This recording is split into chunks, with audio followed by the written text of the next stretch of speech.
like spitting, like spitting. Am I not? I hope I'm not spitting. or when a fly comes into the kitchen, you forget about. I was born in the United Kingdom. I only spent 10 years in Nigeria. I'm in my 50s and I'm still shouting. Whether they are small, even the man that is not bringing it, even the man that is earning less. You don't have to say, when you are always shouting at me, you are always, come on. And it could just be one tiny word said or one look that could trigger passive aggressive. I apologize on behalf of my sisters. I apologize for bad behavior. Apology accepted.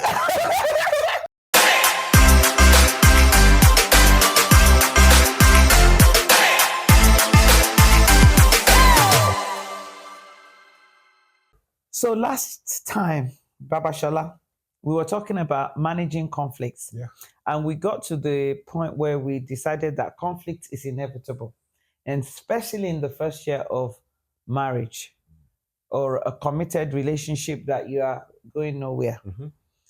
Stories for other days, whether you should have lived together before you marry or not. Stories for other days. Stories for other days. Definitely. But let's just say you are now in it. You are living together. And we talked about the cliffhanger last time is, what if you know that your partner is lying and that's what's causing you the conflict? You can't understand why they're lying. I suggested that don't call the other person you are a liar because they're going to be very irritated. Nobody likes to be called a liar, including Boris Johnson. Yes. When he was being implied to be a liar. I'm not saying he's a liar. I'm just saying they said. And one MP, I don't want to mention any names, called him a liar outright in Parliament. And that's the House of Commons. Yes. And she was unceremoniously bundled out of Parliament. Yes. Because it's not something you do publicly in that setting. And I believe we talked about, we were making fun that there are other ways of saying liar without saying liar. There are other ways of saying, well, we were taught that the other civilized way of calling someone a liar is a practitioner of terminological inexactitude. Yes. Of course, you cannot be doing that in a relationship. that would say you that there you are a practitioner of before you complete it. Because the partner has heard it several times. Please do not call me a liar. So how do you do with that? You listen because there's a reason. Why do people lie? They lie because they are afraid that the truth will get them in trouble. So could it be that they're lying to you because they don't think you can handle the truth? And that's what I do. When people are lying to me, if I believe my husband is lying to me, I will not jump down his throat and say, you are a liar. I'll say to myself, reflection moment, why is he lying? That is a good use of silence. Okay, you said you have come back late from work because you had a board meeting that finished late, but you in your heart don't feel that's what happened. Do you start scrolling down his phone, checking on him, which a lot of people do? They start, I remember I shared about the fact that if before I married, my husband did not want me to access his phone. And I'm like, if I can't touch your phone, it's a deal breaker. So you need to decide what's a deal breaker. And lying is not a deal breaker, in my opinion. It's a test of your relationship. It is. It's a test of your relationship. You should come to a point where you are not lying to each other anymore. And it reveals the atmosphere in the relationship as well. It reveals whether there's a conducive atmosphere in the relationship. Because if someone is lying, if either of the partners is lying, as you said, as long as that person is a chronic liar. Yes. Why has that person lied? So how would you deal with it? In the context of everything, it's just like some people, they lash out when they're angry. And you'll be like, we don't have to be physical with each other. We just need to talk. Again, it could be that they're coming from a background where everything is settled with a fist. Mm. So you just have to say, okay, that's your version of events. This is what you believe is the thing.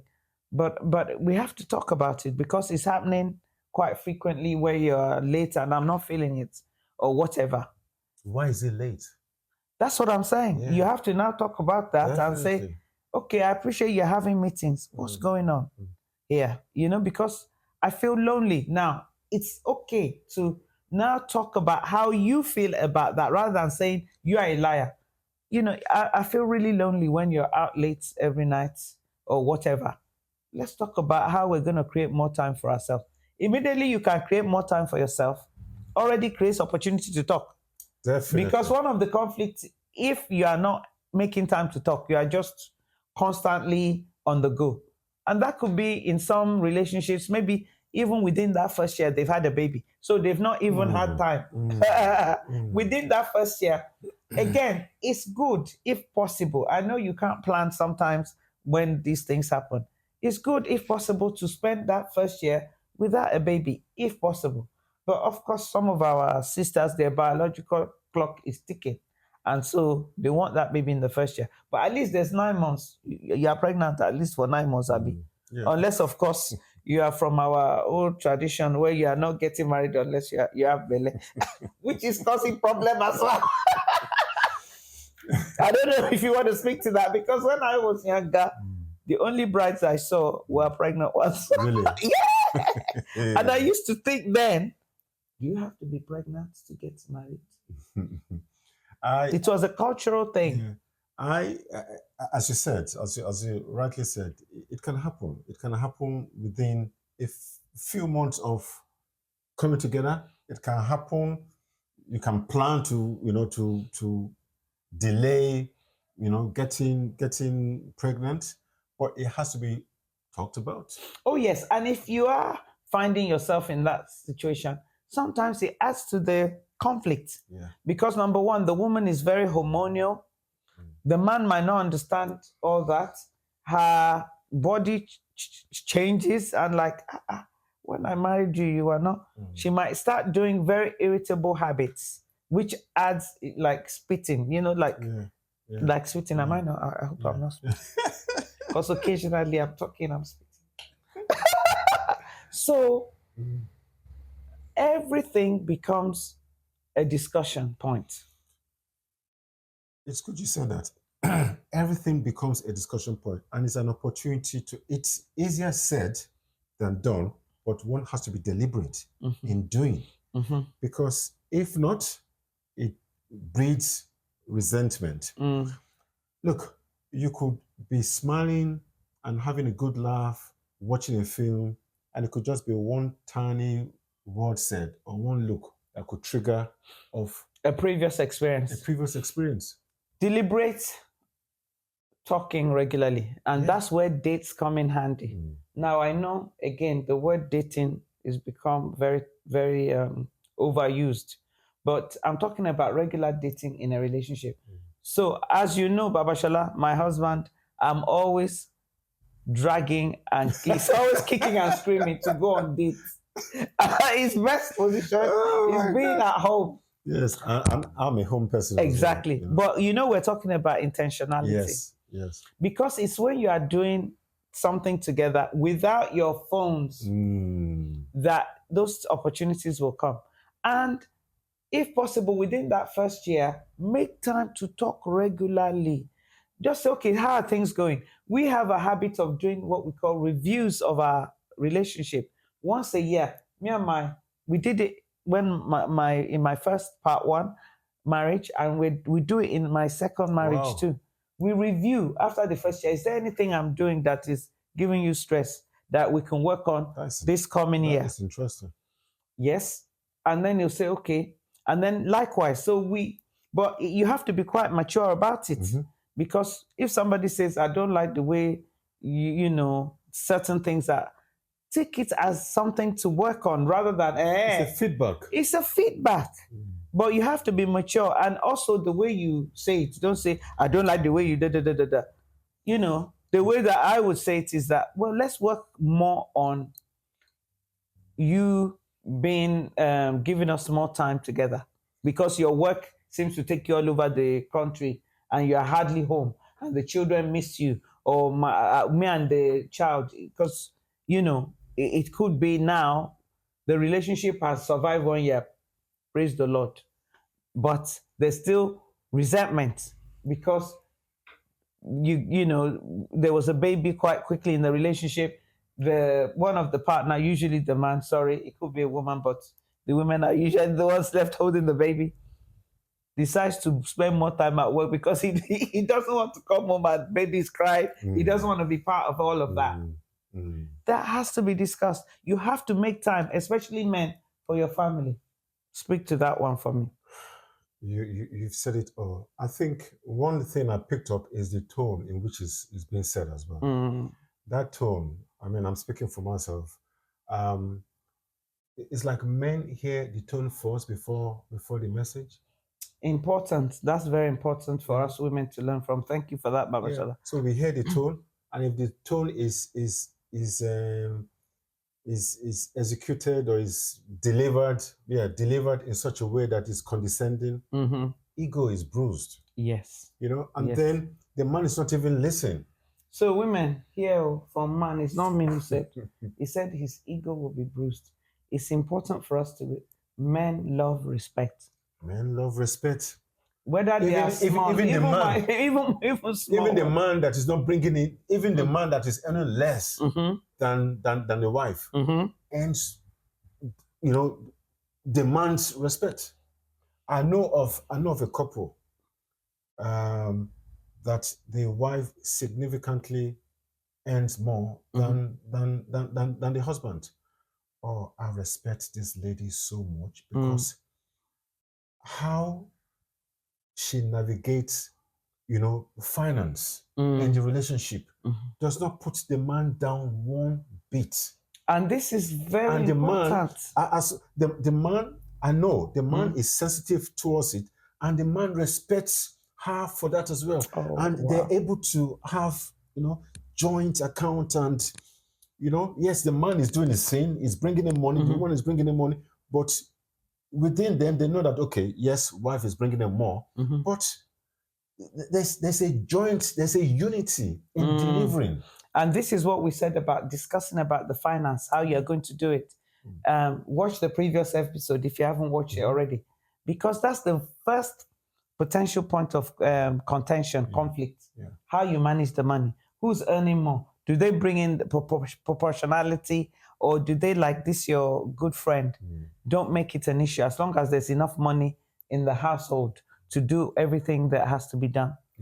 And the man has to be respected.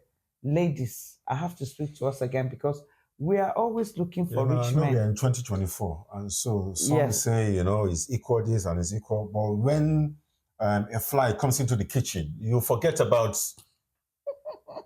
The one who it's the man that has to. Yeah, but you are physically stronger now. You have to. But there are times where it's like that. Some women are selective. It's true, and I have to admit, I apologize on behalf of my sisters. I apologize for bad behavior. Apologize. We seem to pick and choose when we want to be equal sex. Exactly. When it comes to finance, or finance, as some of us will say, we want the man to pay for a lot. Yeah, after all, you're the head of the family. We talked about first dates and things like that, and we expect. We don't rate man who doesn't pay for first date.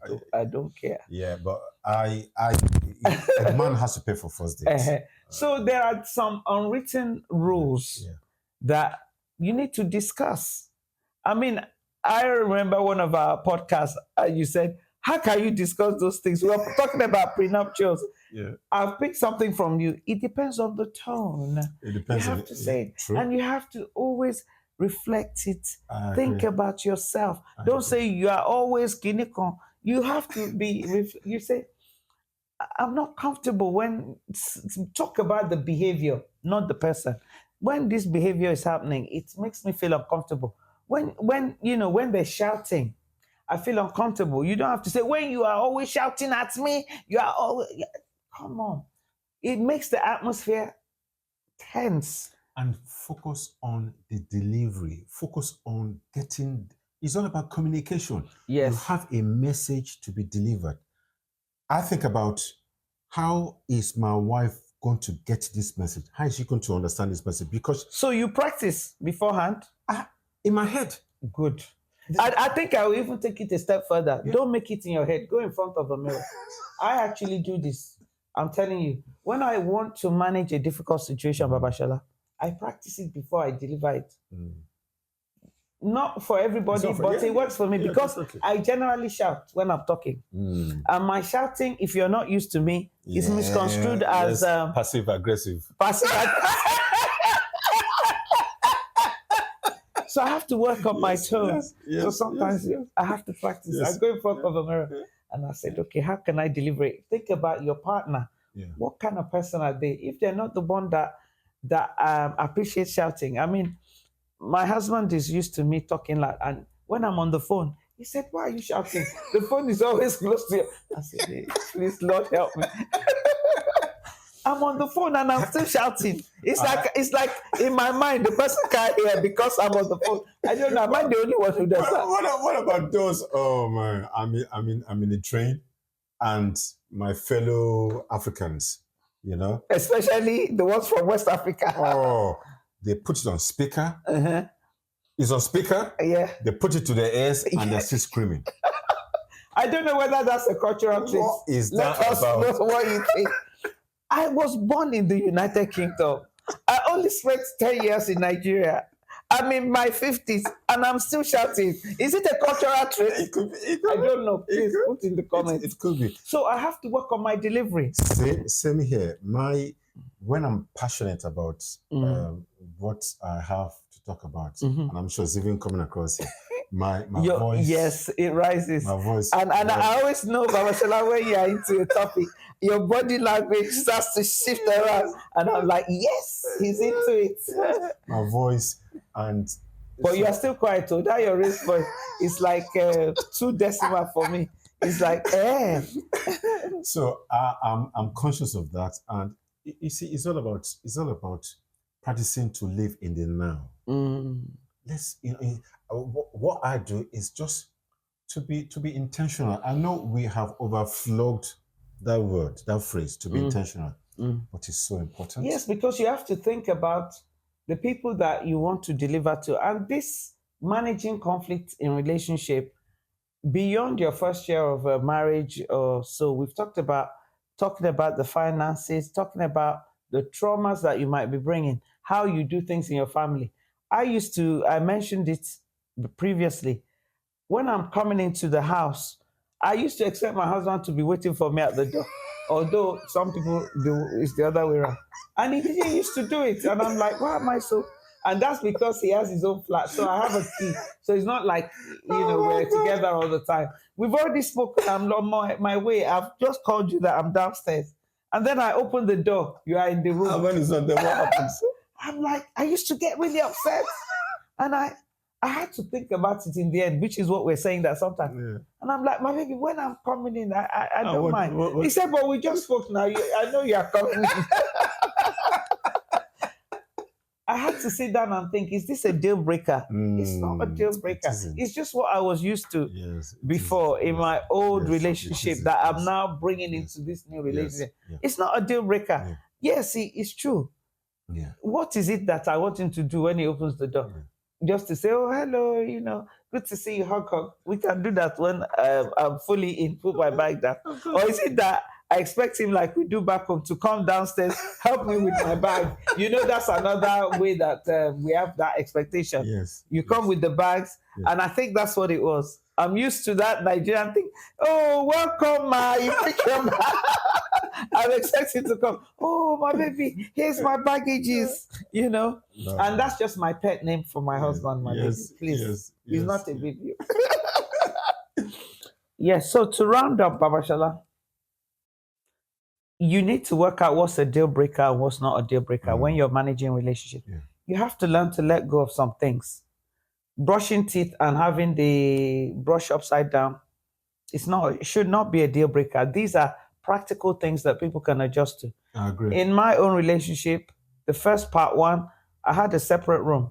And for my, even back in although I'm not necessarily saying it's for everyone because you might not have the space.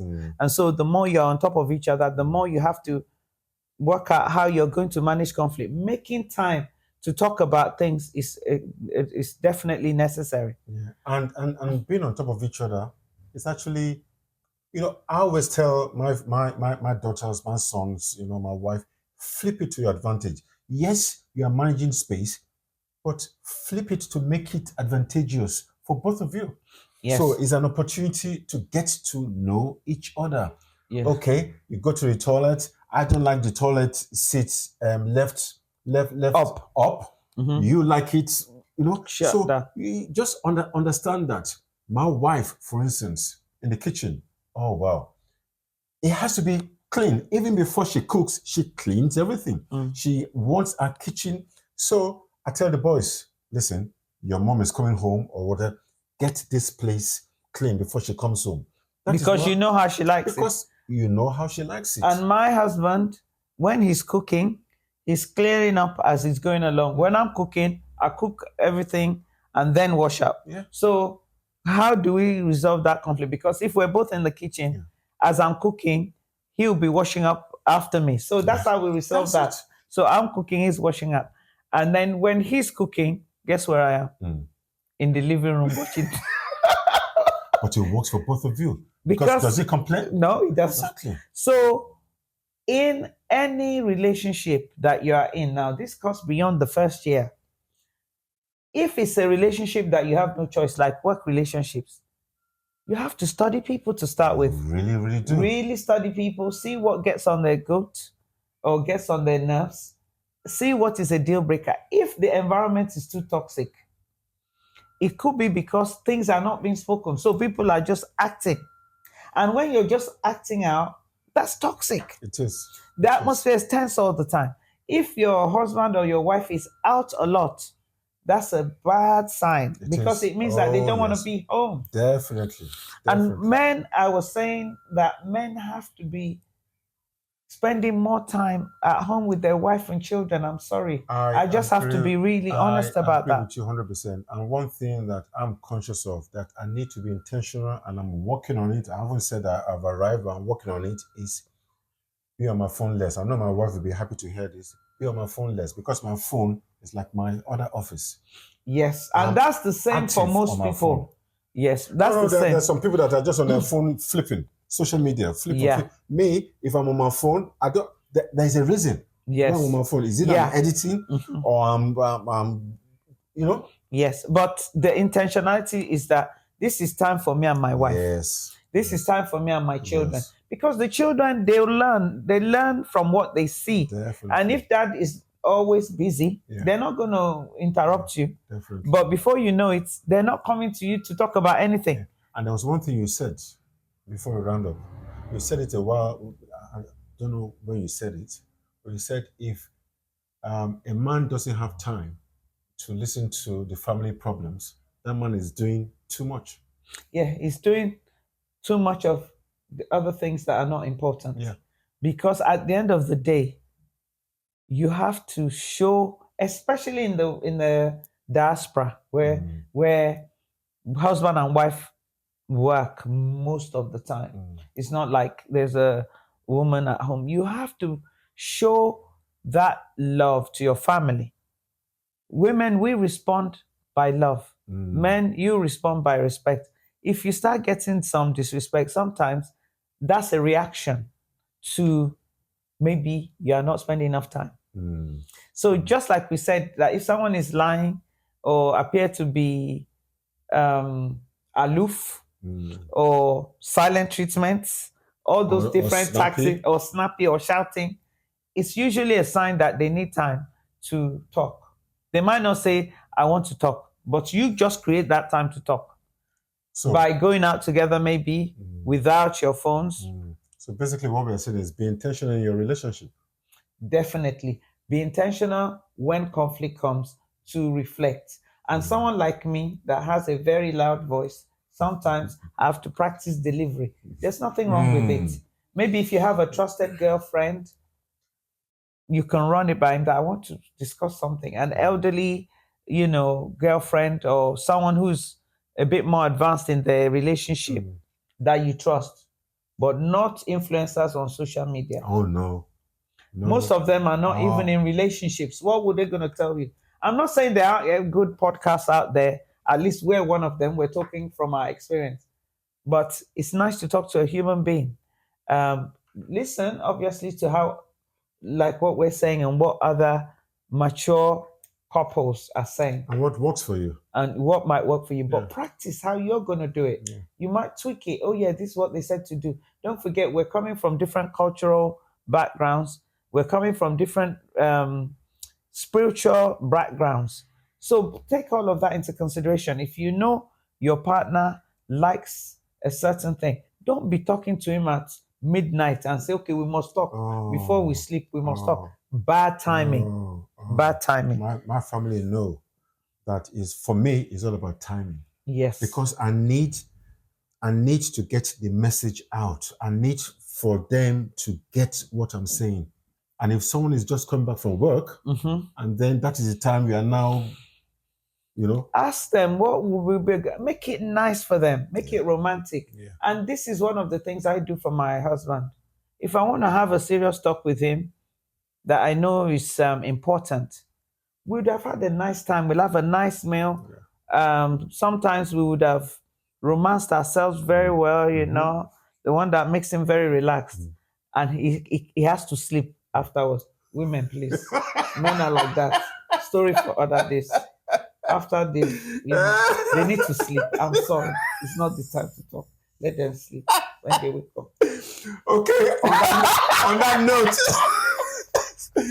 that note, Yewande, on that note. We'll see you next time. We'll see you next time. Somewhere, please. And for those who are trusting God for marriage or relationship, it will happen. You are on a journey. This is a good podcast because you begin to think about some of these things in anticipation to discuss with your partner to be. Very well said. Thank you for viewing. Don't forget to subscribe, share, and watch one of our other podcasts. Yeah. Everything to do with relationships is what we're discussing. Excellent. Well, very well said, Yewande. You are very funny when you start talking about. I know we have to do what.